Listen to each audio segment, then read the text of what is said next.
What is going on, my broskiis? My name is Toadskii, back again, here to bring you guys yet another One Piece Treasure Cruise video. So, news o'clock came around today. There was nothing in-game, which is kind of to be expected. We are expecting the big maintenance period, and after that to bring in some news, and we're hoping that's the case. However, on Twitter, we had a tweet go out from the official One Piece Treasure Cruise Global Twitter that actually showed off CATVIPER and DOGSTORM. Like, they will be coming very, very soon, I would imagine.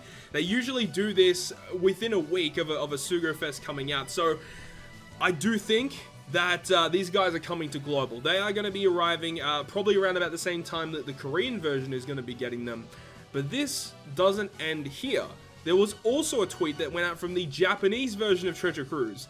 They also will be getting CATVIPER and DOGSTORM, and it looks to be almost like a simultaneous release. I assume the tweet is going to be the exact same. Well, they've got a hashtag, I think, relating to their 50th anniversary. It doesn't say anything about when the character is coming out, but, you know, this is really, really cool news. I made a video yesterday talking about their abilities, so if you guys haven't seen that yet, make sure you go ahead and check that out. But for those of you guys who want a quick rundown, once again, in yesterday's video, I actually made a slight error with translating their special ability, so this is now their full confirmed abilities. So, as their combined captain effect, boosting Striker and Cerebral characters' attack, ranging from 3.5 to 4 times depending on your tap timing, that's the exact same sort of effect as version 1 Mihawk, where if you hit it perfect, you get the high boost, if you hit it great, it's slightly lower, and if you hit it good or lower, it is slightly lower once again. So, ranging between 4 times and 3.5 times. Also, he will heal 1.5 times his recovery for every perfect you hit. So if I ever get this character, I'll likely put recovery candies on him, but it totally depends on the solo captain effects of DOGSTORM and CATVIPER, because if both of them also do healing, that would be really, really awesome. I hope that is the case, so that, you know, recovery candies just are worth so much more on the character, but likely only one of the solo units is going to be the healer, and then when they combine, they will also heal. And then also Strength and Psi are going to be counted as matching for your Striker and Cerebral characters as well. Such a good captain effect, really, really happy with it. The multipliers would have been nice to be slightly higher. For a dual unit only to be dealing 3.5 to 4 times, it is a little lackluster, but he does boost 2 separate classes and also makes 2 of the natural orbs beneficial as well. So I guess I can understand it, but it really should have been higher boost at least. It should have been ranging from 3.75 to 4.25. That's what I would have personally made it. Special ability. So this is the thing that I got wrong yesterday. He will go ahead and boost Striker and Cerebral characters' attack and color affinity by 1.75 for 1 turn. So previously yesterday, I only said it was color affinity. However, after translating it once again, it is an attack boost and a color affinity boost. When you activate the special, you become the dual unit for 3 turns, and then during that turn, that first turn of activation, if you hit 2 perfects, you will get a orb boost of 2.25 to Striker and Cerebral characters in the next turn. And then remember, if you're running your dual captain, so if you've got your own captain with a friend captain of this guy, that means that on the last room, you can have a 2.25 orb boost as well as a 1.75 color affinity and attack boost just with your captains alone. Massive fan of that. Like, one of the best specials in the game, honestly, for what he does. It's crazy good. And the swap effect recovers 1 turn of paralysis on the crew, which is confirmed. It reduces paralysis on all characters, and then on himself, reduces all turns of slotbind and despair. So I'm a massive fan of this character. I think he's just going to be phenomenal, and really good for Cerebral in particular, because they needed a good captain, a strong captain. Like, previously, the best Cerebral captain before this guy coming out was like Katakuri being a 3.3 boost. There wasn't really anyone who was high. I mean, V2 Rayleigh being a 3.5 boost, but that's under 30%. So this is definitely hands down the best Cerebral captain, so I'm a huge fan of that. Now, what does this mean, right? The fact that Global, Japan, and also the Korean version are all hyping up this new DOGSTORM and Inu unit.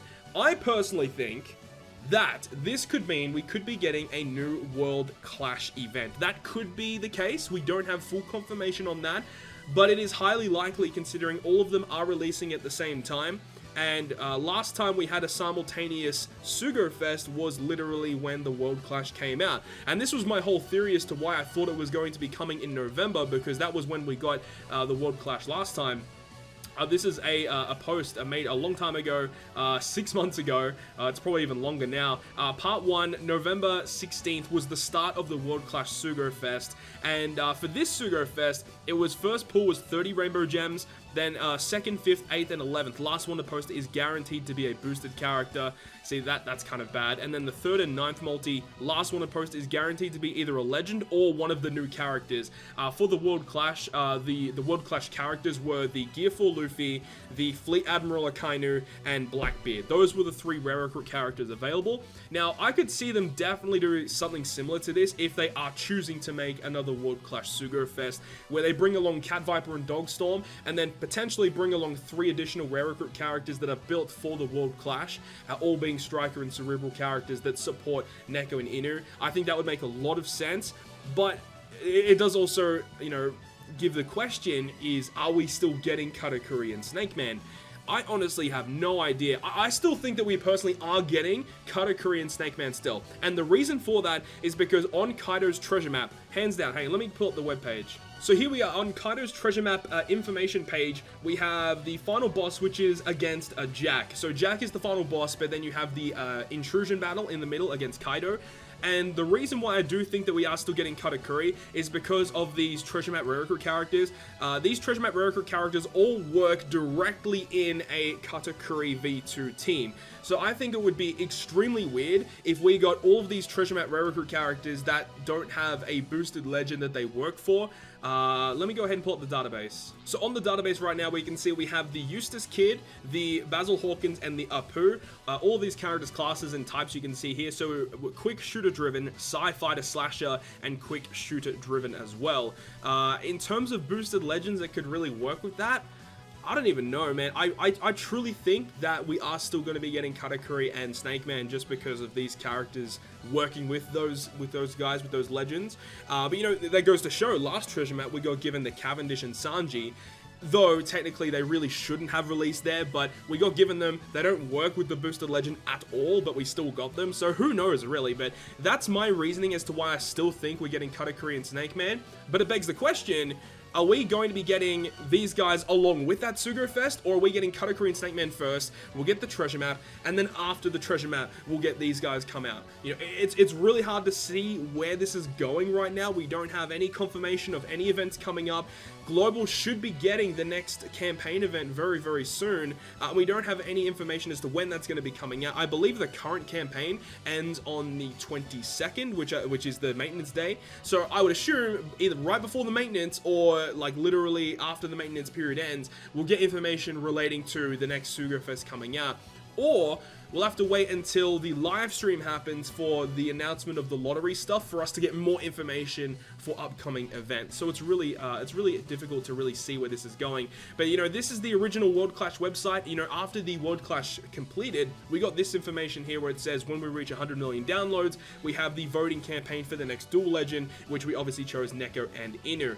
So it ended on the 25th of November. So that's been quite a while since we've had one. Unfortunately, Global was unable to take the win against the Japan version because Japan have a lot of tryhards, of course.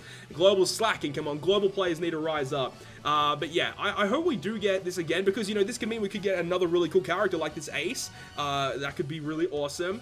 And also, there were lots of cool rewards given out here. Lots of Sugo Fest exclusive rare recruit pulls. Where are the rewards here? Yeah, so worldwide, if you ranked in the top 15,000 worldwide, you got 2 legend pulls, and then if you ranked in, depending on what zone you were in, you could also get heaps of other rare recruit pulls as well. If you ranked in, where was the rare recruit pool starting? Top 5,000 in each of the zones, you could get another rare recruit pool in terms of legends. So that's really cool. The amount of legends you could get from this was absurd. I think when it first came around, I think I got 8 legend pools.